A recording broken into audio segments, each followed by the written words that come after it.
Previously.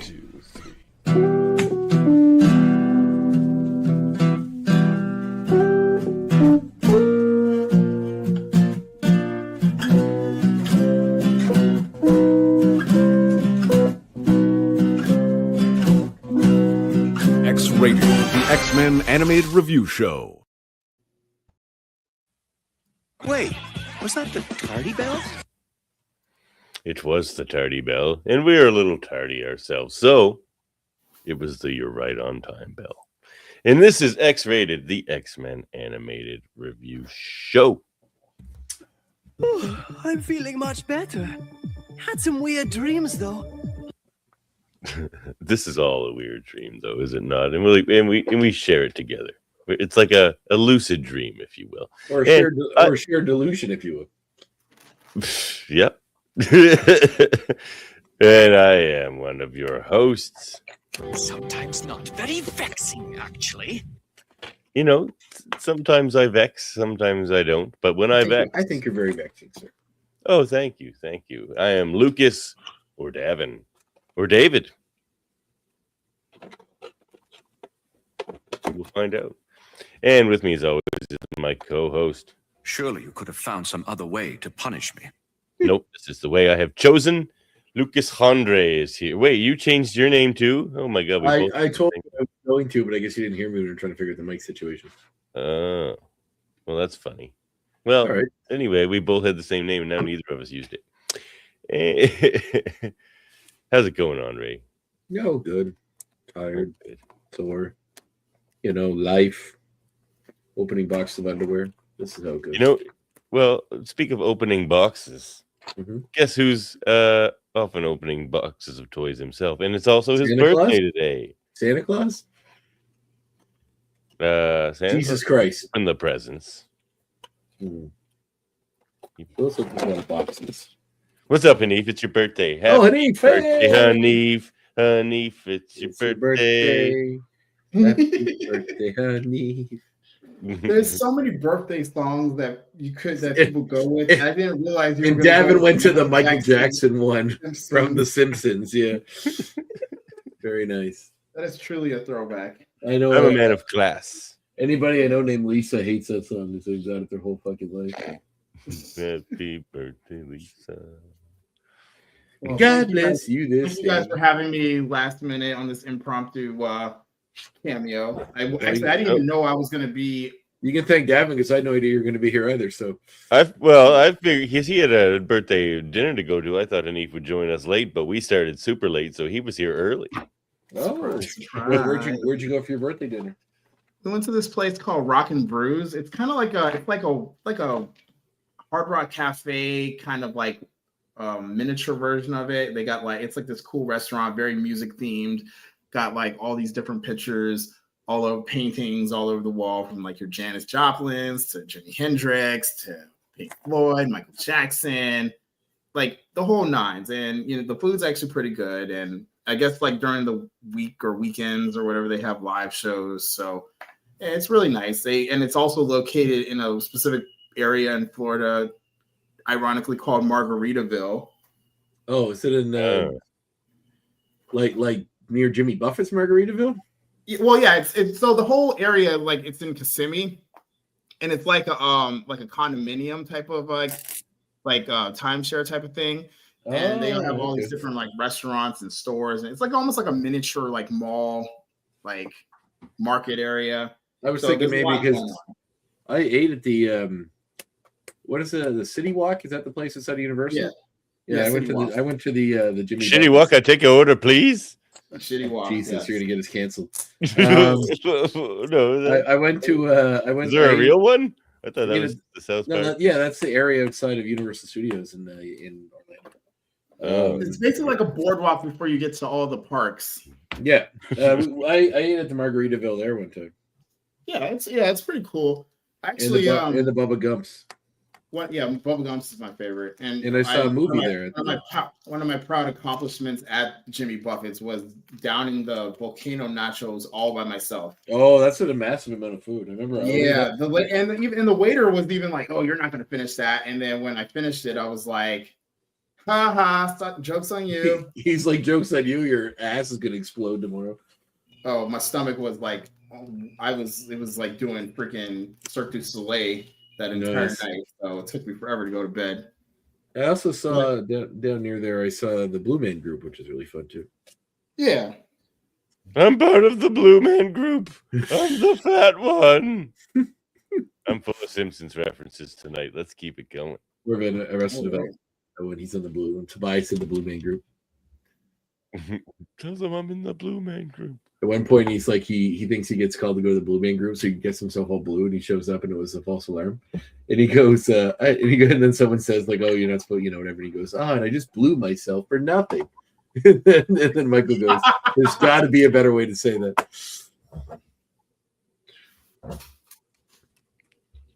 Well, so tell me, since we're speaking of music, Hanif, do you happen to recognize this young man? That would be me. That's a lady, sir. The young man next to the lady. I see. Look at that guy. Look at that guy there. Out singing.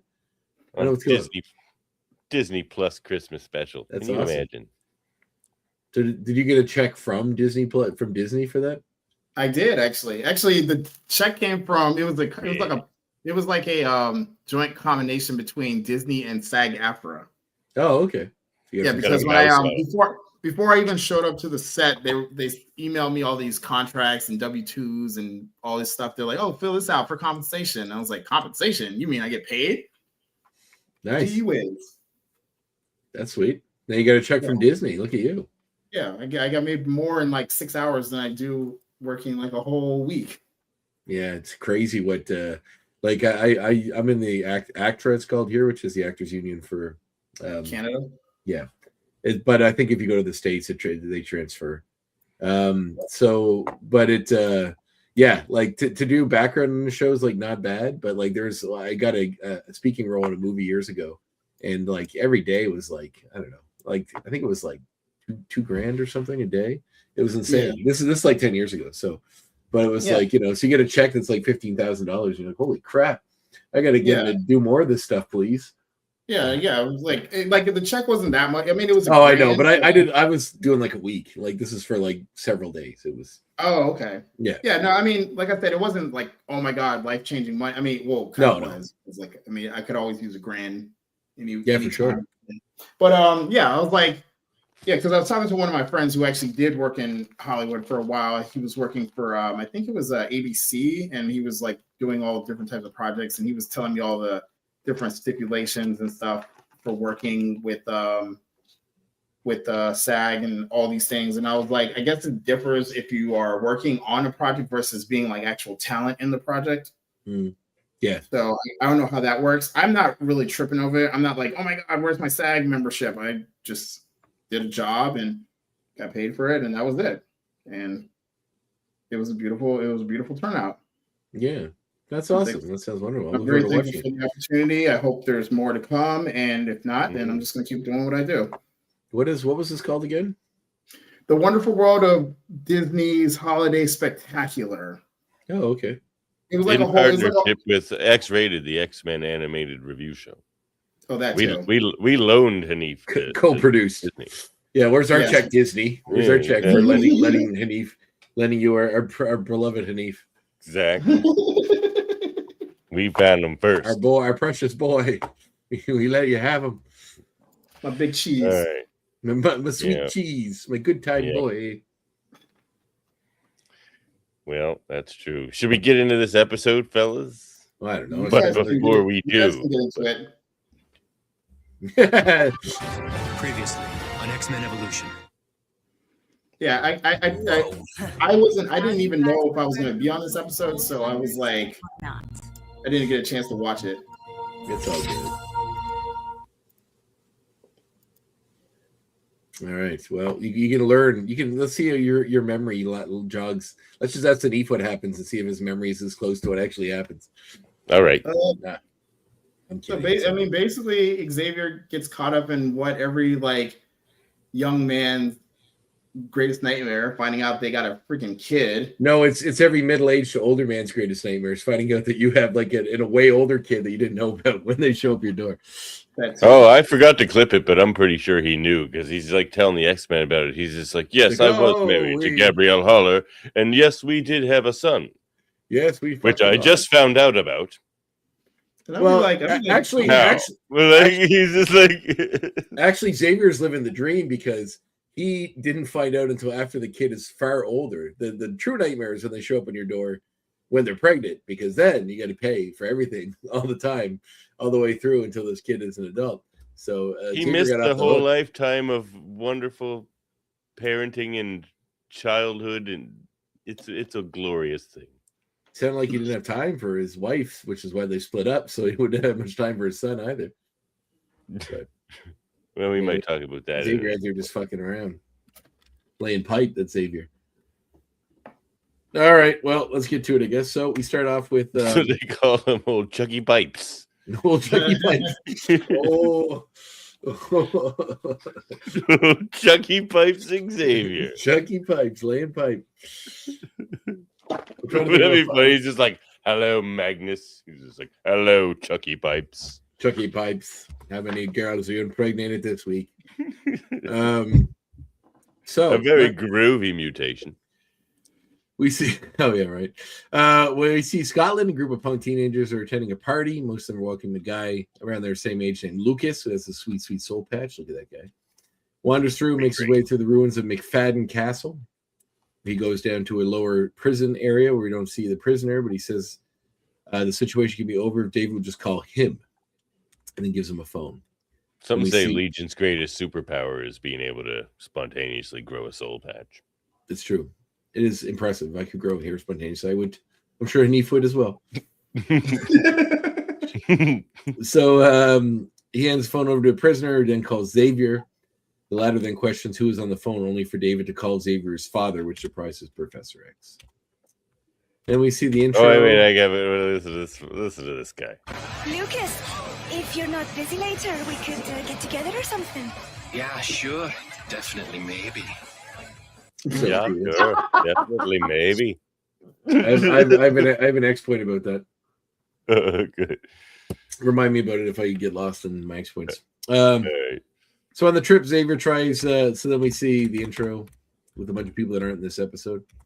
And then it's a tight team in this one.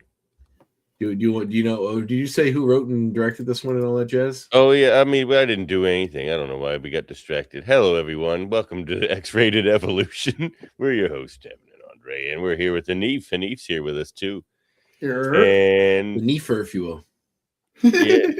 Yep. Neef 40 because he's 40. Well, welcome to the club. Yeah, Neef and I are the same age. Yay! Yay! It must make you feel bad that he looks like 10 years younger than you, but don't even worry about it. I think we're comparable. Yeah, Do I look that old? Am I that old? We're bald. We got. No, beards. you look great. I have a lot less white in my beard. There's that, so I'll take that. Oh, gee, We're here to thanks. review X-Men Evolution Season 4, Episode 4, Sins of the Son. Not the father, the son. That's the joke. That's the joke. Do you ever notice how women always leave, or men always leave the toilet seat up? That's Anyway. the joke. This Written is my by person, Woody Allen. The story is by Greg Johnson, Boyd Kirkland, and Craig Kyle. Written by Marcia F. Griffin and directed by Gary Graham. Double G. GG. Mhm. G-Man. Mhm. All right. So, Trip Xavier, we see that Xavier tries arguing as quietly as possible with the ex-wife on the phone. After he's discovered the existence of their son, he never knew he had. Jean and Scott try to get, or kind of like Scott says, I didn't know Xavier had a son. Storm suggests to check on Kitty and see how she's doing. Back at the Institute, we see that Hank is, and the New Mutants are seemingly already late, with Amara claiming that Hank will have to write her a note as she refused to go with wet hair. With Hank asking Ray to help her out. Look, Gabrielle, I may have said if I ever impregnated you, I didn't want to hear about it, but you should have told me. Yeah, I feel like she's pretty cold. We'll get into that later. Like, He's just like, I just told them that you abandoned us instead of actually telling you. Like, he's like, Yeah, I didn't tell you had you a were a son deadbeat. and raised him by telling him that you abandoned us. Like, Jesus. So they ask Ray to help out, so he grabs a cord and uses his powers to turn on the hairdryer. And Hank switches the screen on to talk with Jean and Scott. So here we go. Yeah, so then we see that. Where we Great go? idea. Yeah. So Time I close my eyes, I have this nightmare that I'm at school in my pajamas. Ah, yes. Some of us still have that nightmare. Beast is still having dreams where he's in school naked. So yeah, basically he says the sick mutants are doing okay. He suggests Kitty try sleeping, but she's having trouble. She has bad dreams. Well, Kurt seemingly has no problem sleeping. However, he keeps teleporting away as he sneezes in his sleep to different places in his subconscious. It's pretty funny. It is actually kind of funny. Being sick with mutant powers, that's a funny. Remember that time Xavier sneezed and lobotomized an entire block? They don't. They don't. It's like when on 97 when Jean was pregnant, or I'm sorry, Madeline was pregnant, and you're like, ugh, a pregnant Omega level telepath. Yeah, That sounds well, scary. giving birth, the whole world's gonna feel that. Yeah. The doctor's just like, I'm not doing it. The baby could come out and like burn my face off or something. He just bursts into flames. Yeah. It'd be better if the baby looked just like Cable, like it already had a metal arm and like the little glowing eye and everything. So during the fight, Xavier finally comes. During the flight, rather, Xavier finally comes clean and tells the other three about his ex-wife, but only how they were briefly married. Yet due to Xavier's work on learning about mutants, he had to leave. Didn't know that she was pregnant. So upon reaching the household, Xavier questions. He's being kind of cold to her. She's like, "Hello," and he's like, "Do we know where he is?" Like, Shut up, Gabrielle. Shut up, you bitch.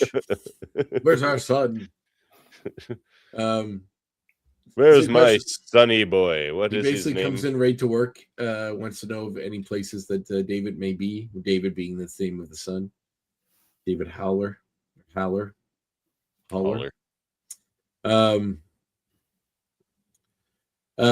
Basically, Gabriel tells Charles that they just moved into this place. He doesn't have many friends. David barely went out. As the two argue, she only makes herself sound worse by admitting the group she lied to David when he was young, saying that his dad abandoned the two of them before he was born. As Gene and Scott go through David's room. But Gabrielle doesn't know that David doesn't have friends, because when like people say, "Hey, let's go out later," he's just like, "Yeah, sure, maybe, definitely, sure, not so much." Well, that's not her. The person she knows that's her son. That's true. That's someone else. I think everyone who listens to this probably knows this episode. If you don't watch the show and you're just learning about it through us, boy, God, you should probably watch it. I'm sure a lot of people are doing that. I'm sure people probably aren't rewatching the show, but remember the show from their younger and are listening to this. So, Scott, while going through David's stuff, says that he wishes that if something happens to him, he wouldn't want something to happen to him. So he wouldn't want to going through his stuff. Gene asks if there's something he's trying to hide, and he kind of says no. It's just a bunch of porno under his bed, Gene. My copy of Redheads with Big Jugs and Telekinetic Powers that I keep under my bed. You know this one. So Green has the same issue. they get a 2-for-1 deal. So, They're cheap. They just share a copy. Yeah, that's right. Scott, I have the same copy. Don't you think this one looks like Gene? So as they let's get through here. So we see David, his cage is left unopened, and he manages to escape. Run, David. You can get it from the castle. I feel like I missed something here. Oh, it's up here. They combine a few things. So they while they're going through his stuff, there's a boy. We see that Lucas, I believe is his character, is watching David leave. So like he allowed him to leave so he could follow him, essentially, is what seems to be happening here. Which is kind of weird because he knows where he lives, but anyway. Well, like, why does he have to follow him? There's a lot of like about the reveal about what's going on in this episode that's a little hinky to me. We can get into that later. But so yeah, this is the whole argument. Jean sees a kid. We find the boy's name is Ian. They try to find him, but then Gabriel informs them that he's a kid that David found on the streets, brought home, doesn't speak. So we just let him stay. He's just part of the family now. Jean wonders if a telepath might be able to reach him, so she goes to talk to him, but then it's encircled in a ring of fire. Ring of fire. Ring of fire. Back then, love is a burning thing. Back then, so Kate discovers she ran out of tissues, goes to get more from Kurt, finds him under his bed, sound asleep. She grabs his tail. He sneezes. I'm not gonna hit the chorus. I fell into it. No, anyway, come on. We can do the whole song if you want. It's a great mariachi kind of number at the beginning there. So Kate discovers when she grabs his do a tail, whole country number. I'll grab my break guitar out if you some want. Marty Robbins. We have a professional singer on Disney here with us, so That's true. That's true. So she grabs Kurt's tail, trying to pull him up from the bed. Then he sneezes, and they find they're both outside at Bayville High. She begs Kurt to wake up because this is like her nightmare, being at school in her pajamas, which she is now. Then, as she's saying this is her nightmare, basically, Kurt sneezes again and then teleports into the desk in the center of a class that's happening right now. The sessionist cousin Katie is so embarrassed, living through the fear she had earlier. She grabs Kurt and teleports once more, landing the two out in the street, only for Katie to be drenched by an oncoming car driving through a puddle. So she's having a real ordeal here. Kurt does not remember any of it because he's asleep. Well, I forgot this. When Jean was circled in the ring of fire, the ring of fire. Every time you say ring of fire, I'm just automatically going to jump to Johnny Cash. Little baby made me a bracelet. Isn't she talented? Isn't it wonderful? Oh, that's cute. Is it candy? No. She would have ate it if it was. So when Jean was in the ring of fire, she got knocked out. She wakes up in the castle. McFadden Castle. She tries fighting Lucas, only need to discover that he's way more powerful than her. Lucas notes that he can make Jean stay as long as he wants. He watches on as she continues to make futile attempts to escape. He then suggests to Jean if she wants to rescue David, she must stay at the castle. Outside the hollers, Storm returns to Xavier, Gabriel, and Scott, who have all noticed that Jean is missing, and Ian is still nowhere to be found. Scott then goes to find Jean, leaving his professor, Gabriel, and Storm to find Ian. To find Ian, the three head to the castle, not knowing that's where Jean and David are. Jean soon finds David, who mentions he escaped earlier by accident, but knows that they both hear music. Can I just say how disappointing it is that they finally put Storm in an episode, and this is basically her role? Visibility is getting worse by the second. Storm, can you clear the way? Clear the fog. Visibility. Storm. It's getting a bit foggy. Can you clear the way? There's a problem here that not even commercial planes would think is a problem, but could you please clear the clouds for me anyway? I don't like them. So yeah, Scott, Xavier uses his powers to try to find something and gets a flash of McFadden Castle. So Scott goes off to get there first. He confronts Lucas, who admits that he just wants to have a brain-to-brain with Xavier. That's all this is about. Scott then questions where Jean is, but Xavier assures him. Right here. That's the two shake hands. Scott and Leonard Jeans with Xavier run out. There we go here. Yeah. So Scott then questions where Jean. Sorry, I got my notes mixed up here. Basically, there's a big fight coming up. So Scott confronts bit of a Danny Brook. A bit of a Danny Brook.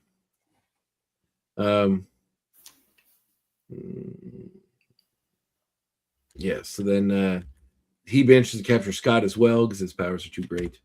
But then the rest of the X-Men show up. Storm manages to disperse the fog with her powers. Great use of her Omega level powers, in which they find Ian. He goes into Ian's mind, discovers that Ian might not be working for David. He might be working for Lucas, is what he can tell us. They go to McFadden Castle. This show's lucky that in our ratings I don't dock it as many points for the Storm disrespect as I could. If you did, the show would be 0, like -10 for you, because she barely does anything.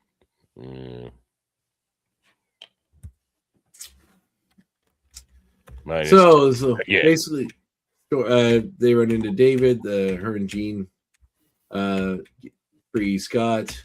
Gabriel's reunited with David. Scott tries to reach out to him, and then we discover that David and Lucas and Ian are all in fact the same person, and that this is a manifestation of the incredible telekinetic powers of Legion, as we know him in the comics, but as David Haller, I guess is his first name, but the others are all aspects of his personality.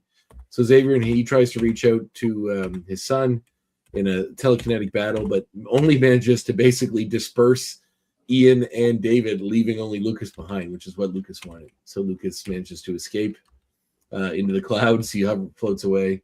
So he's a telepath and a But Oh, telekinetic. what do you care, right? You were so busy taking care of other people's freaks that you never had time for your own. And I'm Scottish. Isn't that cool? Definitely, maybe. Definitely, sure. So I know. anyways, and Gabrielle, of course, is learning the truth for her deceptive lies. This is what happens when you lie to your baby daddy about him being a baby daddy. Your son will leave you, and you will be all alone. Yeah, So back at the Institute, Hank believes the two siblings. and here I am, rechanging my name, Gabra Skullhaller, after her. I feel ashamed of that. So they get back to the Institute. Kurt finally teleports himself and Kitty back to safety of his room. He wakes up feeling refreshed. Okay, claims he had the wildest dream. Claims he had the wildest dream of being out in his pajamas at school, only for Kitty to become enraged. She stands for him covered in leaves and twigs and mud. Only Kurt remained adamant that he still believes it to be a dream. A feat that makes Curdy hit him with a pillow, or Kitty keep hitting him with a pillow.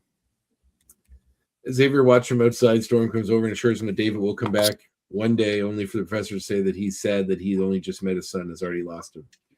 Storm tells him he will be there for his son. Storm.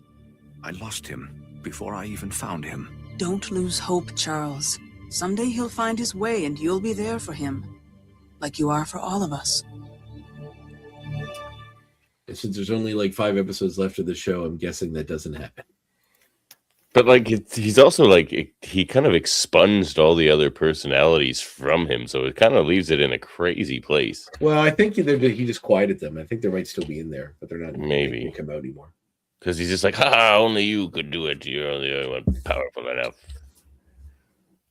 But talk about having your teenage son that seems like more than one person because he's so moody. He literally is. He's 3 people. Did Legion have those 2 alternate personalities in the comic? Oh, we'll talk about Legion here in the X-Goons. Right. But for now, How shall we proceed, sir? how shall we proceed? By making a call.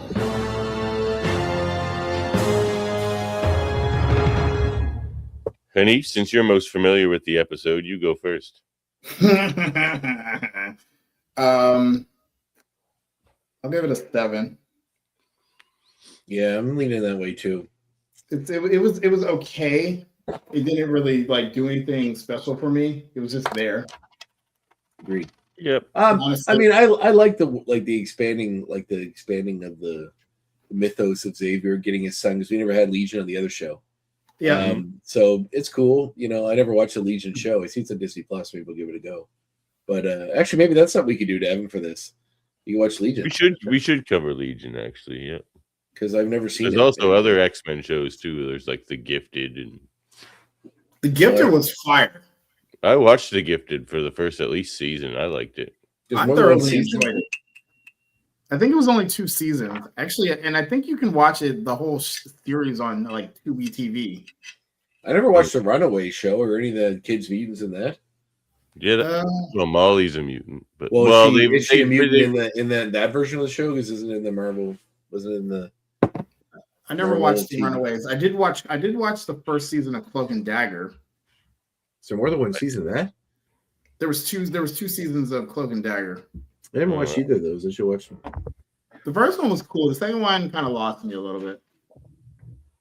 Yeah, I'm gonna go with a 7 as well. I like that they've expanded on Xavier's kind of thing, but I think the aspect of why is Legion's powers aren't really explained about him being 3 people. Why does one version of himself need to trick the other version of himself to doing something? Are they 3 completely distinct personalities? Because he's handing a phone to himself, who he has himself, Does he split into actual physical forms, or is he all just one person? No. Yeah. Though he does, his powers do come to a point where he can manipulate like reality, sort of. But is that Proteus? Well, no, yeah, him too. That's Moira's son. Yeah, him too. But Legion does a whole thing. So the guy with extreme telekinetic powers has a kid that just has telekinetic powers, and the woman with no powers has a kid that can alter reality. No telepathy. He has more than telepathy. He can split into 3 people. No, I mean, no. We're talking about Xavier. You're saying the guy with telekinetic powers. Oh, sorry, telepathy. Sorry. Telepathy gives birth to someone with telekinetic and telepathic powers that can manifest into 3 separate personalities that seem to have different bodies in this continuity, and then of different sizes and ages. And then, but then Moira, who has no powers, has a son that can alter reality. Like that seems insane. Well, that's yeah. Was her husband a mutant? No. Oh, well then so he was a politician. And they gave birth to a son who can alter reality. Yeah. Literally, you need a gem, an infinity gem, to do that. And then a guy is born with that ability. Or in Franklin Richards' case, have 2 cosmically charged powers. Well, that makes sense. I'll buy that. I gave it a 7 as well. Okay, I was going to say. There's no point. All right, I'm going to use my first point because I want to remember. Definitely, maybe, I feel like might be a slight nod to the band Oasis, because that was the name of their album that had most of the big hits everybody knows them for. Wonderwall. The album is called Definitely Maybe. It's also a Ryan Reynolds movie where he's explaining how he met his mom to his son, or to his daughter, but that came way later. That Oasis album came out in the late 90s, so I'm guessing it might have been something that the writers perhaps were fans of, and maybe that's a slight nod to it. Otherwise, it seems odd that it was say that. Unless today was gonna be the day I was gonna give a dad to you. That was from that album. Also, like Champagne Supernova and like a bunch of other big songs that everybody knows. Champagne Supernova in the sky. Someday you will find me. Actually, one of my favorite songs by them, I think, might be on that album, which is oh God, what's the name of that song? Rick and Morty did a cover of it in one of their episodes. It'll come to me in a second. But anyway, yeah. So that's why I thought definitely maybe might be a slight nod to the to Oasis. All right. Well, all of my X points are about Legion. So, my first X point. Actually, no, I think I'm wrong. Sorry, I don't think that song is on that album. No, Supersonic is, but yeah, that song's on the other one. What's the Story? Morning Glory. We won't put your feet on the fire for X points since you didn't watch the episode, Hanif.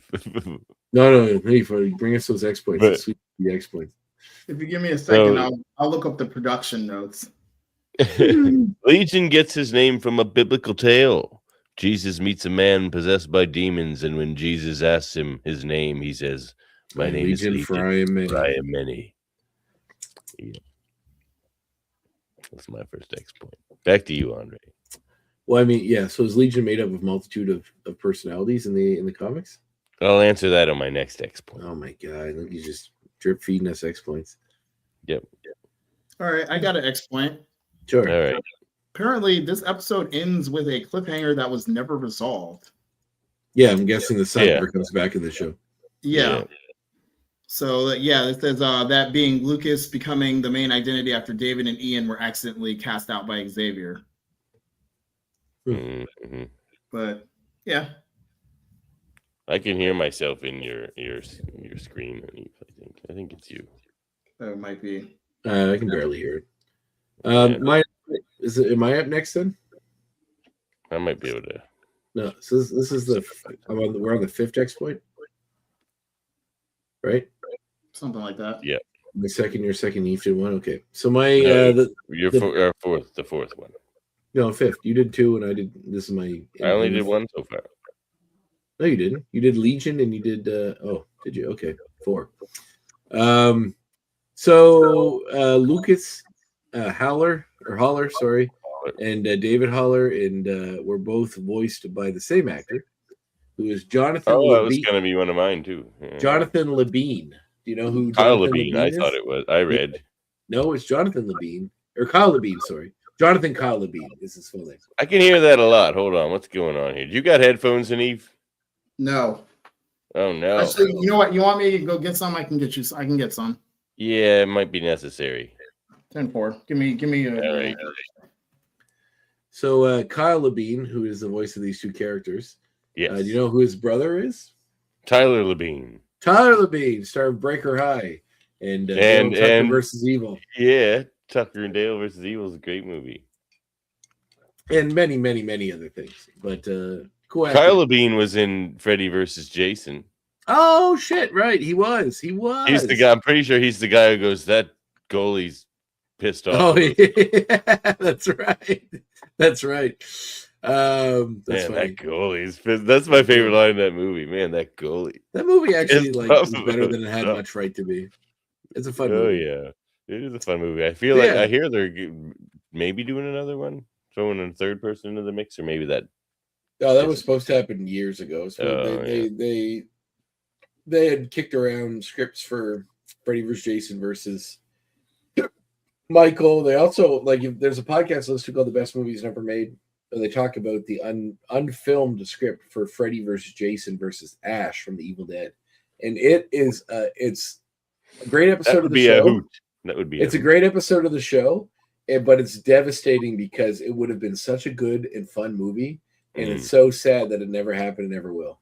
I guess they adapted it into a graphic novel, so you can get that. But if that movie would have been made, man, oh man, it would have been fun. Listen to that episode, Best Movies Never Made. I don't know where that episode is called, but it's Freddy vs. Jason vs. Ash episode. Check it out. All right. Well, my next point, I will finally answer your question, sort of. So Legion says he has 200 Omega level personality in his. Are they all different powers? Yeah, like he can manifest powers, but when he manifests, it's like that's an obscene amount of power for one person to have. Yeah, Is he a villain? Rogue was connected to a Legion once, like Dustin once, and she said she was connected to thousands of personalities and powers, with more being born all the time. Is he a villain in the X-Men universe? Sometimes.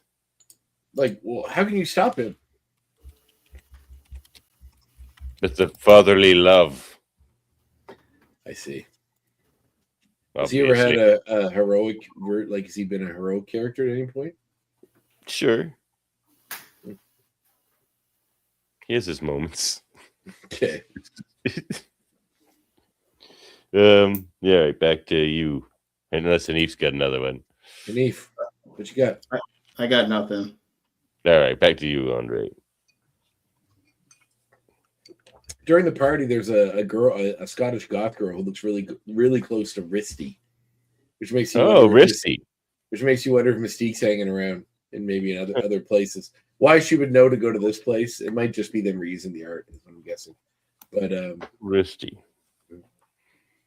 Darkholm. All right.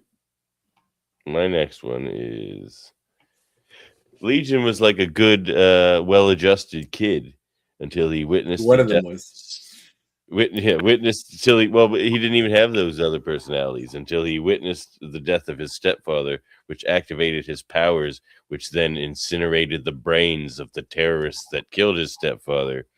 And then he experienced all their agony while it was happening through telepathy. And that broke his brain. Yeah, I'll do it. Yeah. Back to me. All because Xavier wasn't there. When Kitty appeared in the classroom, two of the characters that were in that classroom were ex-classmates of hers from when she was in Deerfield High School, which is before she moved to Bayville way at the beginning of the series. So that was a nice little nod to the continuity of the series. It's like season 4, and we get that little bit, which is nice. A little bit. All right. Well, here's my next one. Legion was originally supposed to be on the government-sponsored X Factor Peter David team, but Pete and debut on that. team. But Peter David thought it was he couldn't think of a way that wasn't kind of contrived to have him on there, being like the son of Xavier and all that. So he didn't want it to happen. When did the Legion character was created? I can show you. New Mutants number 26. What year would that be? 1984. That probably predates what I'm thinking of. So I get, is this my final X point?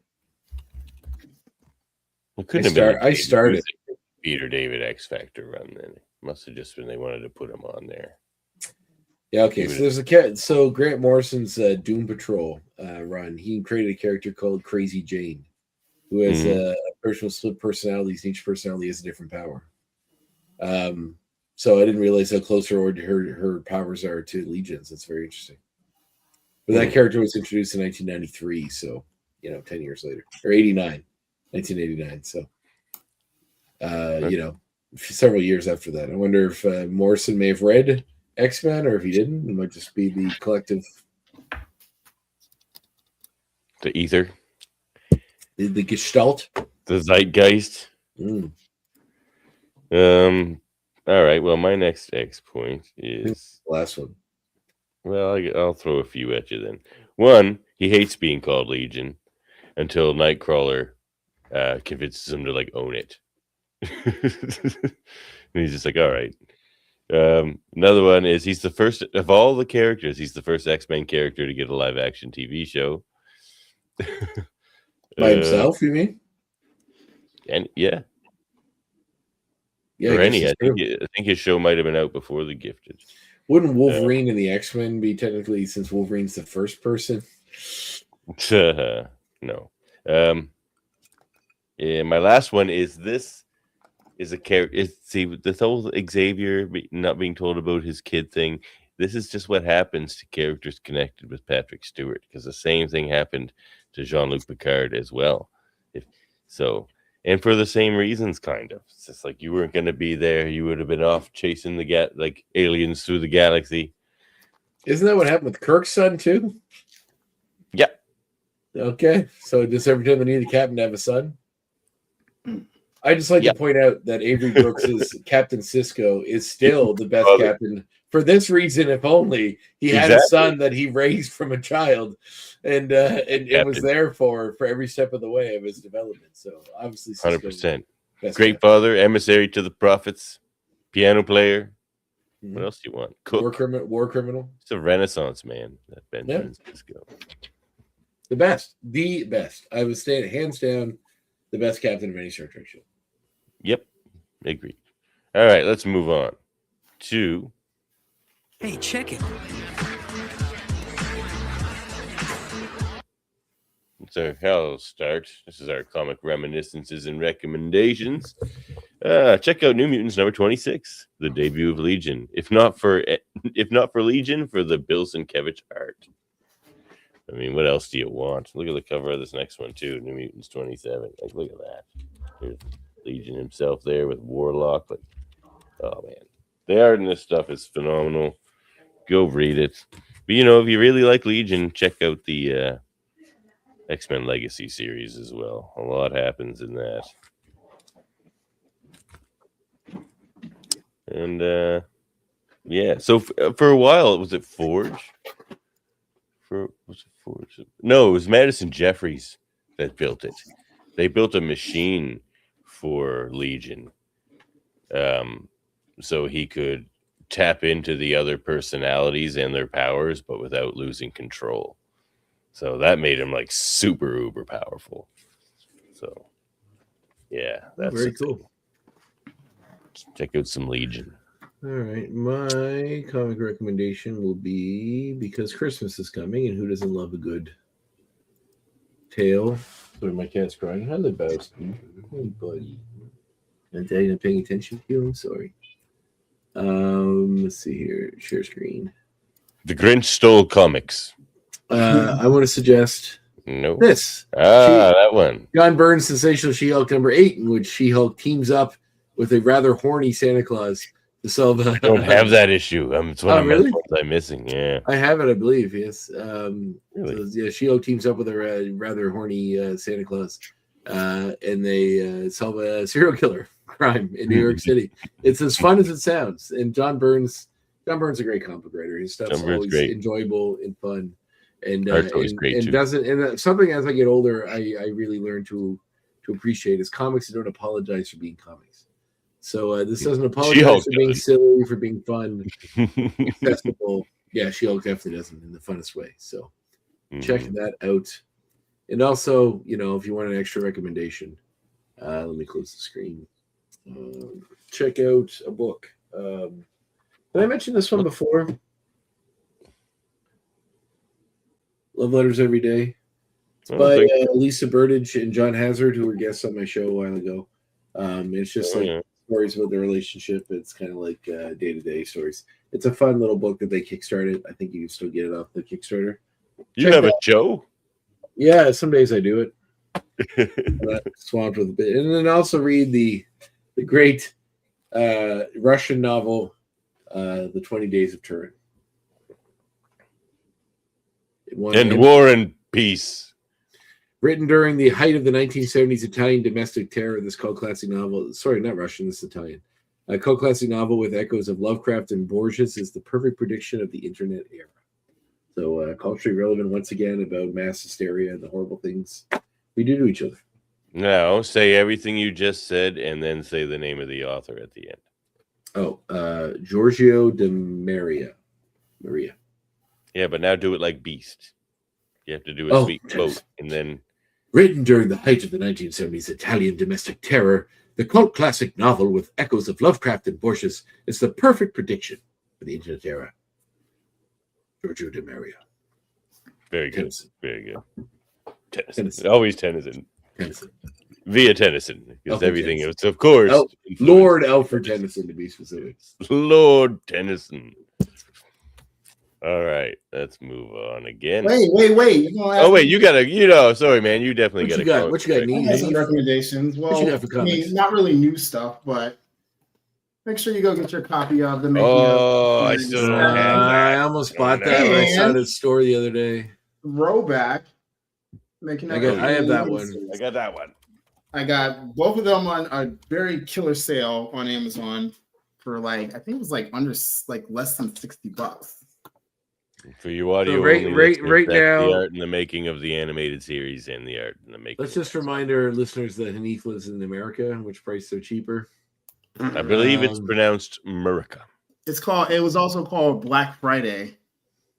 Well, it's under $60 in Canadian dollars on Amazon. It's you save $4 if you order it now. Black Friday. I do really want that. Make something $69.99 to lower it to $49.99 and then lower it. They take something that's $49.99, make it $69.99 to take it back to $49.99 on Black Friday. But boy, but that's $49.99. You got to buy it. Yeah, I know. Yeah, those are. Yeah, man, I gotta get that 97 one. Yeah, me too. The 97 one is beautiful. I just love looking at the pictures. Devin, let's just buy it for each other. One of the few times where reading something for the pictures is acceptable. Devin, let's buy it for each other for Christmas. Let's just buy it for ourselves and then say we got it for each other. All right. They'll save us the shipping. Yeah, good enough. Hey, name this movie.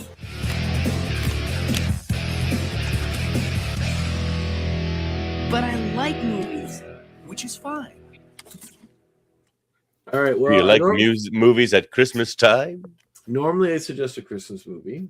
I haven't seen one this year that I love very much. I did watch that Swedish movie Troll 2 that just came out, which was the sequel to the Trolls Swedish movie that came out a couple years ago.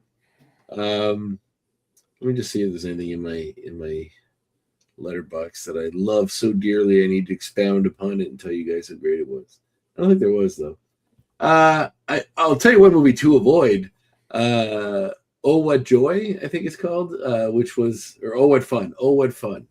which is the Michelle Pfeiffer movie that's on Prime. It's like a Christmas movie. Man, oh man, Not good. No. But I did like the movie Rental Family with Brendan Fraser. But I did get this movie in, which is what I've wanted to watch for a while. I'm going to suggest you watch it too. It's called The 10th Victim. It was absolutely inspired by, probably ripped off by an Austin Powers with the fembots came from this. I'll read it. The fembots. It is fembots. It's the 21st century, and society's lust for violence is satisfied by the Big Hunt, an international game of legalized murder. Players are selected at random by a computer. Murder most foul. Yes. Players are selected at random by a computer, and it is up to the hunter to get his victim, no matter what, and to do him in.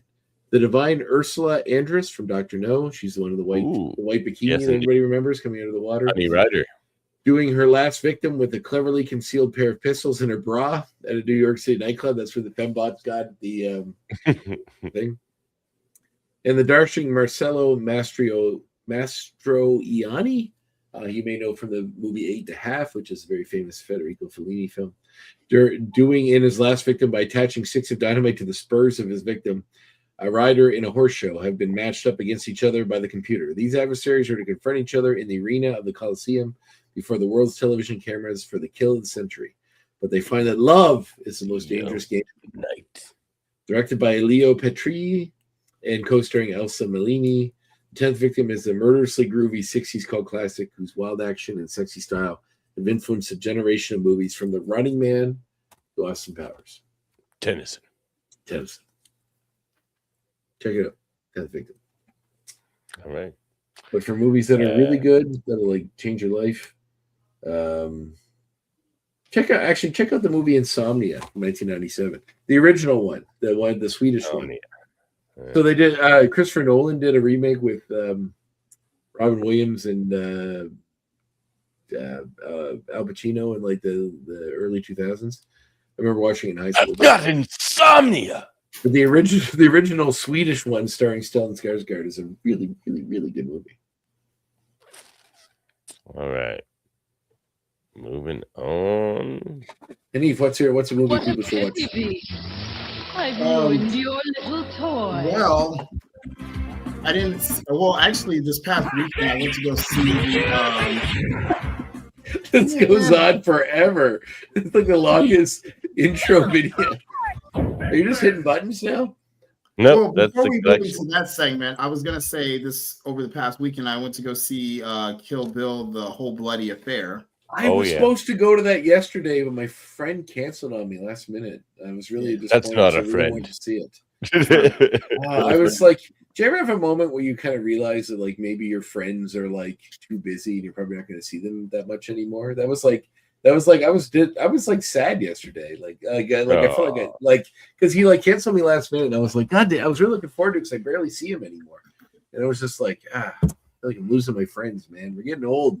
Friends are getting busy and disappearing. It sucks.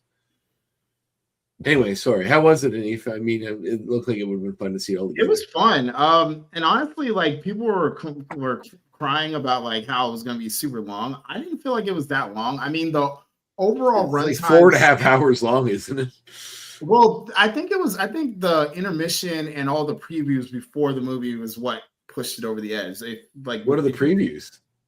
They were previewing like new movies and stuff like that. Like I thought they were just gonna jump right into the movie, but apparently they had to show off some stuff that was coming. Is the intermission just like playing music or something so people go to the bathroom? No, it was just a black screen and then it just said intermission. How long was it? Probably like 20-30 minutes. 30 minutes. Long. Yeah, because it was long. Because I remember I went to the bathroom, and this movie theater is one of those movie theaters like it's like a maze. You have to like literally go left, go right, go left, go right to get to the theater that you need to go. And the concession stand was like on the other side of the theater, so you had to basically trek to get to that. But by the time I went to the bathroom, refilled my soda, and came back, it was still intermission. Jesus.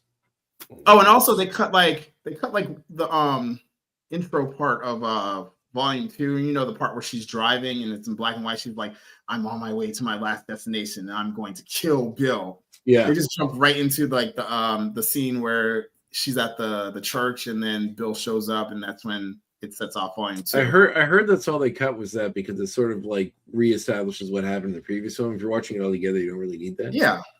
Yeah, but there was like isn't there like a Fortnite like post credits thing or something? I don't know. I think right after the credits, like right after they like did all the like, oh, this person plays that person, we just got up and left because I'm like, all right, we done. The movie's over, and it was almost midnight, so I was like, I need to get back. I believe there's some connection to like some Fortnite thing going on right now that if you see through the credits, it's like an extra story that's animated to the Fortnite thing. Okay. Which seems insane to me. Like, why is fucking Tarantino like getting involved? Like, yeah. Is it on Fortnite? Isn't like the fuck wagon like something you could drive around in or something? Like the guy had the pussy wagon. The pussy wagon, yeah. Like it's just of all the people I figured would sell it to Fortnite, I don't think Tarantino was one that was on my bingo card. I don't know. He's been on one, but yeah, he's just getting in there to make sure they don't cast Paul Dano. Yeah. Like I know the internet is like just waiting for anybody to say anything that they can make clickbait out of. Like, for sure. And he just said some like sideways comment in some review thing somewhere, and now all of a sudden it's like Tarantino hates Paul Dano. Like, I like Paul Dano; he's a great actor. I'd say his role in that movie, There Will Be Blood, is fantastic. But his role in Little Miss Sunshine, I feel like people don't talk about enough. He's really good. Oh, yeah, that's a good movie. All right, Hanif, it's collections time. Tell us about this. Is Hanif owe us money? Is that what's happening? Oh, this is my new girl, Mystique. The re-release, the reissue. They can I see that picture? Wow, Destiny, you've enhanced yourself. Yeah.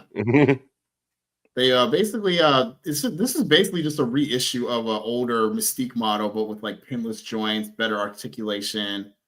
Yeah, Brotherhood. Oh man, look at that blob. That blob is money. Yeah. What would have been awesome is if they made his midsection like rubbery. Yeah. A literal blob. Yeah. My latest acquisition is Rachel. That's beauty. Yeah. She's the Summers. The Summers fan. Oh man. She was the only thing missing from that scene where he's just like, let's show them not to mess with the Summers. And he's just like, you have a Porsche, and then they immediately crash the Porsche and destroy it. But yeah, so then we got my latest pickups from Can of Beams.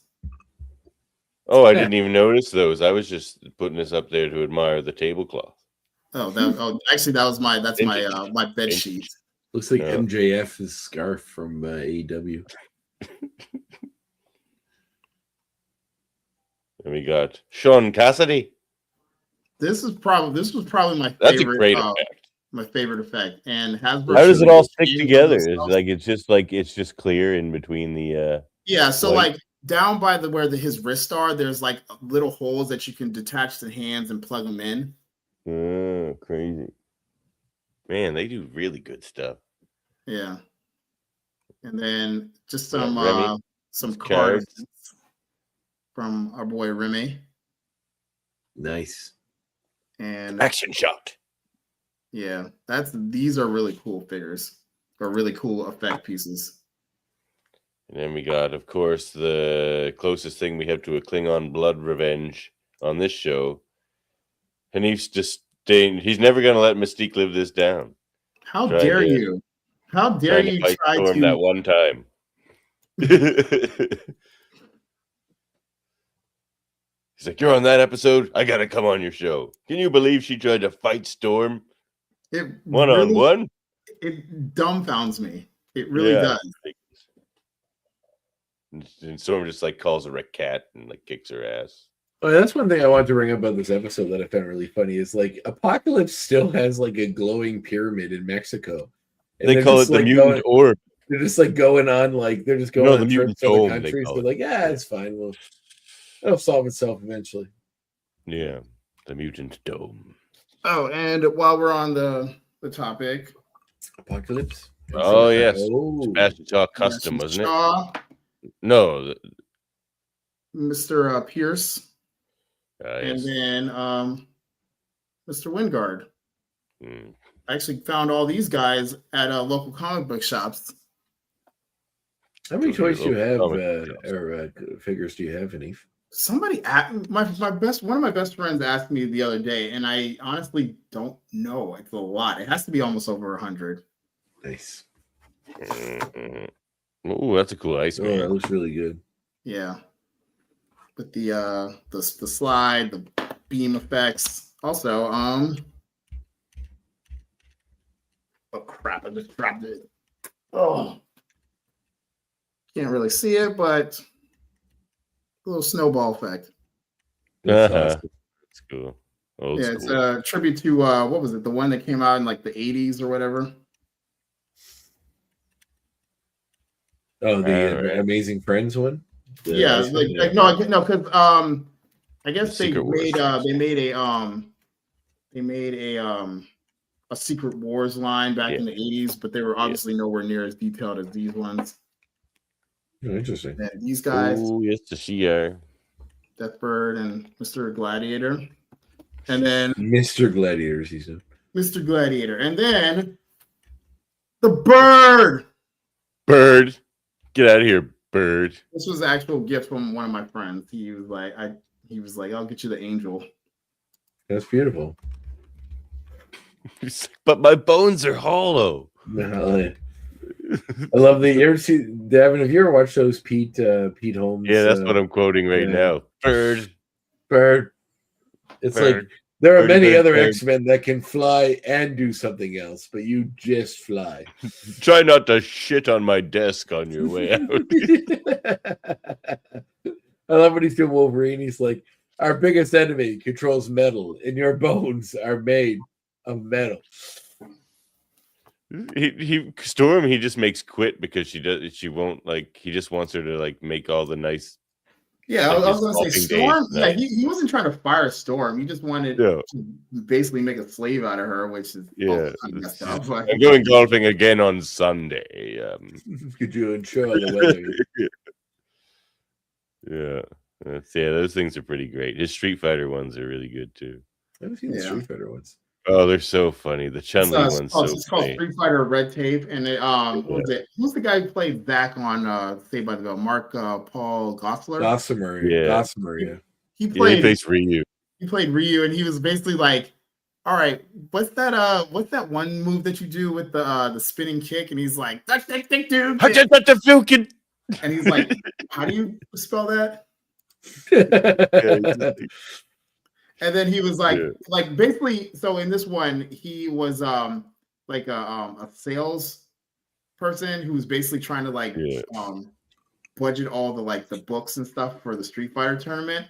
And so he's like basically talking to all the characters, and he's talking to M. Bison. He's like, okay, so you have one fight in India in front of a bunch of elephants, and then you have another one over here at an Air Force base. Why can't you just have the tournament in one central location? In one location, yeah. He's like, we have to have the elephants. We have to have. It's because I want to take over the world. He's like, that makes no sense.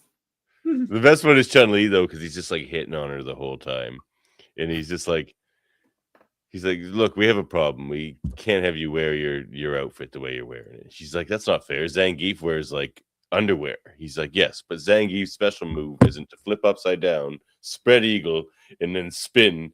Like, she's just like, you mean my spinning crane kick? He's just like, yeah, whatever. He's just like, she's like, it brings honor to the tournament. He goes, boner to the tournament? She goes, honor. He goes, boner? She goes, honor. He goes, it would make more sense if you said boner. The kid one was also funny too. He was basically like, so you basically do everything that Ryu does. He's like, why should we keep you? He's like, because I have a red gi. He's red. My gi is red. And the Vega one's good. He's just like, why do you want to have knives in a street fighting tournament? Because I have to use my claw. Yeah, I have to use my claws. Which is funny because that's the same actor who plays Ken and Vega, Tom Middleditch. I forgot his name. The guy from Silicon Valley. Thomas Middleditch is playing who? He plays both. He plays Ken and Vega in two separate sketches. On this show. Okay, sorry. I'll send you the link, Andre. You gotta watch it. It's pretty They're funny. pretty great. You know who plays Vega in the movie that's coming out? Oh man, the casting in that movie is Orville Peck. mind-boggling.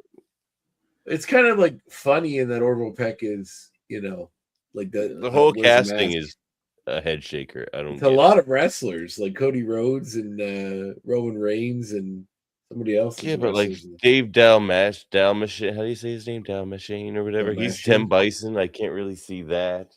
Oh, like, I mean, Raul Julia wasn't the most M. Bison either, and he was fine. He's got gravitas. He also was dying of stomach cancer at the time, so it was a Tuesday. It was one of the best.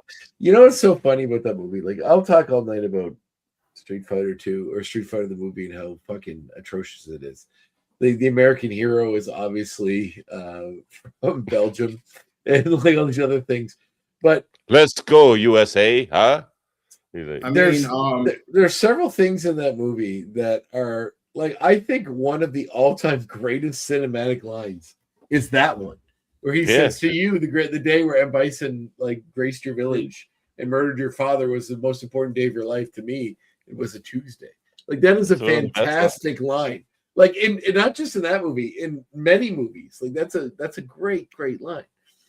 Like, and it was in Street Fighter, the movie that had trouble getting finished because Jean-Claude Van Damme would be like disappear and go to Paris so that he could have sex with Kylie Minogue. Wasn't he also coked out of his mind too? Yes, and has sex with Kylie Minogue. As a bird.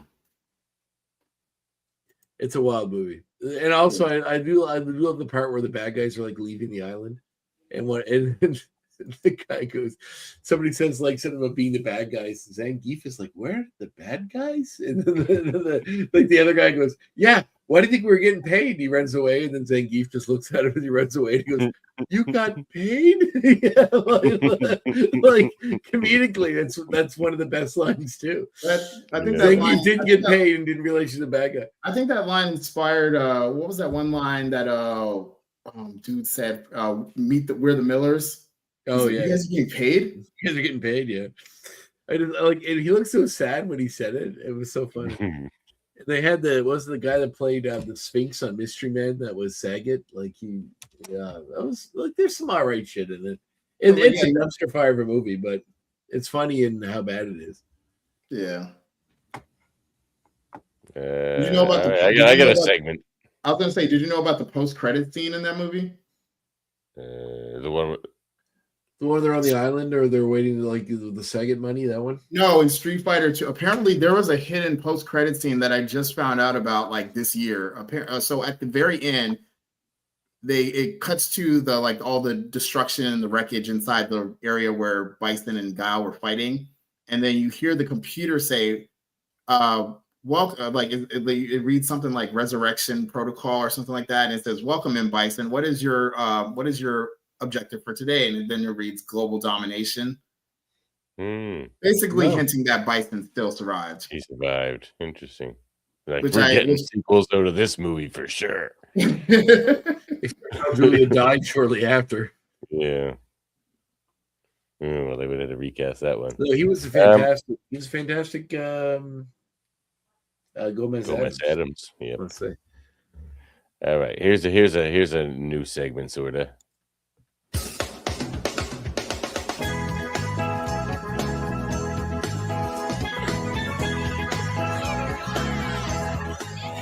Sure knows how to have a good time.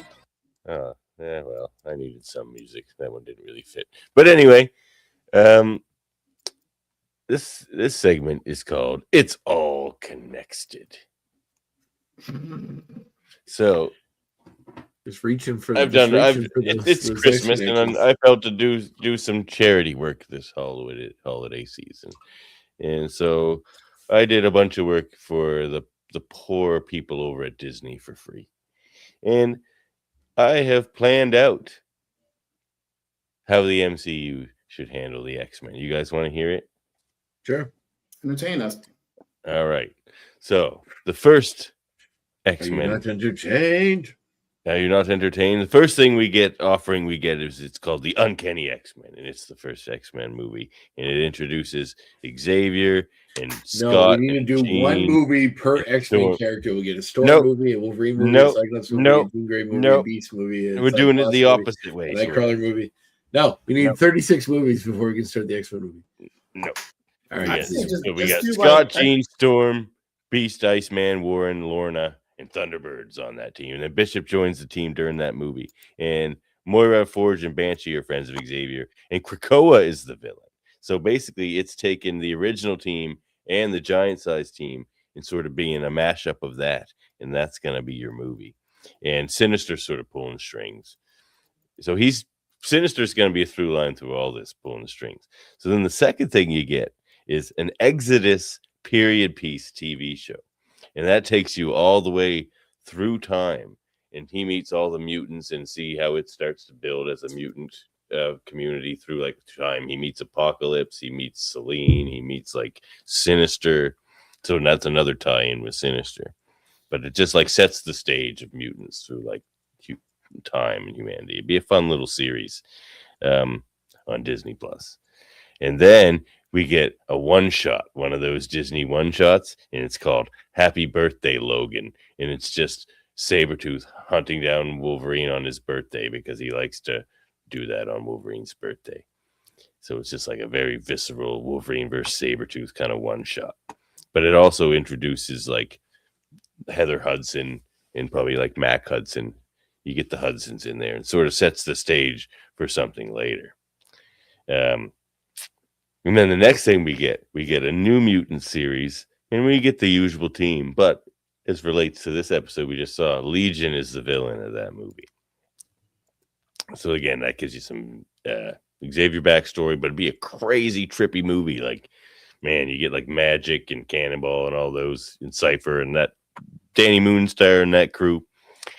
Yeah, fighting Legion. That'd be intense. And Sinister again pulling the strings. He's the one that sets Legion off. Like Sinister's like he hasn't been the main villain yet, but he's pulling all these strings.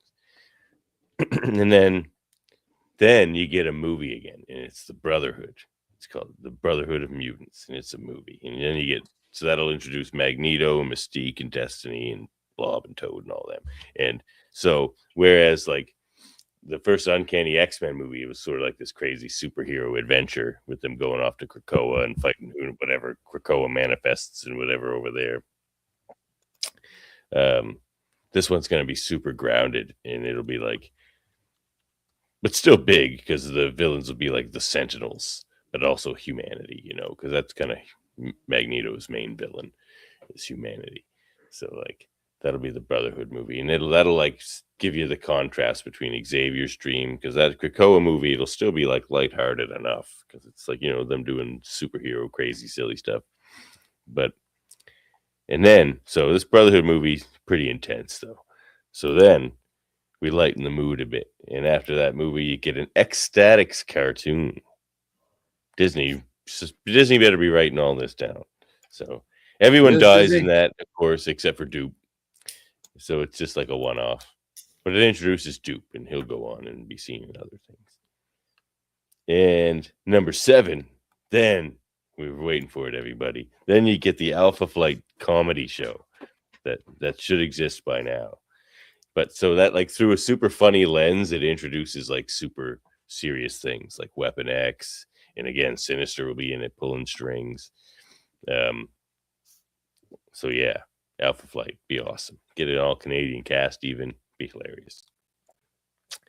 And then it lightens the mood continues to keep the mood light for a reason that will become clear. So you get Ecstatics, you get Alpha Flight, and then you get another one shot, and it's Mojo Vision. You get a Mojo Vision one shot. And again, that'll do Marvel's a lot. Not making anything else but this from now on. Yeah, really. They're not doing they're just doing X-Men. Yeah, it's only X-Men shows. Okay. Yeah. So then you get a Mojo Vision one shot, which introduces Psylocke and Dazzler and Brian Braddock and Jamie Braddock and Longshot. So it'll open up that big world, that whole like omniversal world of like the Captain Britain Corps and all that, and of course the Mojo verse. So big builds the world out. So again, but this is all building to something else later. Here's 14 movies of building. So then you get Uncanny X-Men 2 Mutant Massacre. And that's super serious, like the darkest shit you ever seen. Like after all that funny shit, it's just like, bam, take that. Mutant Massacre. And it's deep stuff. And then you come back and you get like an Excalibur show. You get an X Factor Freedom Force one shot. And the X-Men 2 Mutant Massacre, that wraps up the Sinister story. That's like he just kind of goes nuts and has mutants start killing mutants and shit. The Marauders. And Sabretooth's already been introduced in some of the other characters. Is this guy gonna lose his wings in one of those? Oh yeah. Yeah, definitely. In the Mutant Massacre, probably. Because then things start to get bigger. You get the X Factor Freedom Force one shot, and then then they go off into space. And you get like a crazy space adventure with like, I don't know, maybe even like Long Shot and Dazzler one shot or something, or I don't know. But then you eventually Uncanny X-Men 3, you do like Rise and Fall of the Shi'ar Empire or something. You do a big space thing. As long as we get the Shi'ar in some aspect, because that's one thing about the X movies that pissed me off is that they never got into like the space aspect. Even in the last one where they went like they did Dark Phoenix and had aliens from outer space, they did not go into Shi'ar, which I thought was really odd. Yeah. Like I said, I so feel clearly like Disney should do everything I just said. I feel like we're getting to the era, like I said earlier, where comics stop apologizing for being comics and just lean into the fun, ridiculous nature of it. If we're going to keep doing that, which I hope we are, the Shi'ar and all that stuff feel like prime for X-Men. Really, what you do is you take. But I feel like you can't start with that though. You got to get there eventually. Yeah, exactly. You start with the Shi'ar and the X-Men. It's like a lot. Yeah, that's why I had them as the third movie. So you have a series before then that's like a Shi'ar series starring like the Xavier character. Like he's there with Lilandra. And it's kind of like that episode of X-Men 97, but like super extended. You get Deathbird calling the Milky Way ghetto. You get all that. But you also get Vulcan out there just destroying like systems and being insane. It all comes down to them having to stop Vulcan in the end, So honestly, get all that emotion with the Cyclops and everything. Honestly, the Shi'ar itself could have its own like series franchise. Oh yeah, there's just a lot going on. I mean, just with the whole Lilandra, Deathbird, the Ken sibling rivalry, fight over the throne. I feel like it's something that would be better in like a Guardians of the Galaxy movie. Yeah, introducing the members of the Imperial Guard, like Gladiator, Oracle, and all them. They're not doing Guardians anymore. Like, just make Shi'ar the next kind of space. Well, and we know that Star-Lord's going to be in the movies coming up, so he's still out there. True enough. Well, should we get out of here, fellas? It's getting late. Let's get out of here. Well, let's tell the people what their homework is, Andre. You wanted to see us, Professor? Yes, I have a very special assignment. It'll be challenging, so I need someone with nerves of steel.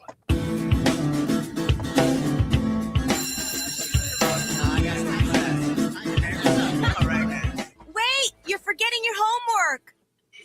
You're having your homework. It's to watch season 4, episode 5 of X-Men Evolution, entitled Uprising, which you see the return of Spike, who's become he's been gone a long time, isn't he? Down with Morlocks. Just like half a season, because he was in season 3 for about half of it, and then he disappeared. Oh wait, that might actually be a whole season he's been gone. Roughly, yeah. So we see Morlocks, we see Spike return. He's some kind of vigilante. It seems like we also see the return of Duncan, and some other characters from the old series. So yeah, looks like it's interesting. Check that out. Yeah, well, I gotta start wrapping up some of the other relationships in the show. She's coming to an end. Yeah, like you can't just leave Spike hanging. He's gotta see what's going on with him. And that episode is actually cool because they introduce a very special Morlock. One that people who know will be very familiar with. Storm? No, Someone else. Storm Jr. I'll just say he's a cute one. Artie. Nice. Cool. Leech All right. needs a friend. Yeah. All right. So that's Leech it. and Artie. Yep. I guess that's it then. Yeah, you can follow us on YouTube, Facebook, and are we on Twitch still? Yeah, we're still on Twitch. And contact us at xmenreviewshow@gmail.com. Support us on the patreon.com/xmen review show. Sweet merch on there, or you can get other merch. So the t-shirts aren't as nice on our Redbubble. If you want our clothing merchandise, go get us on the Patreon. I find it's a bit nicer. But the other cool merch on redbubble.com/people/xmenreviewshow/shop. Someone finally bought a Cyclops sticker that said Cyclops was always cool. I was like, yeah, he was. Yeah, and find our audio only version wherever you get your podcasts. And we are a mutant and proud part of Swear to Pod, a podcast network. And yeah, catch you next time. Oh, happy birthday again, Henny. Yeah, happy birthday, Henny. Welcome Thank to you 40. guys. Love y'all. Welcome to the club. All right. Well, catch you next time, everybody. Just get us out of here before somebody sees us. Don't look at me.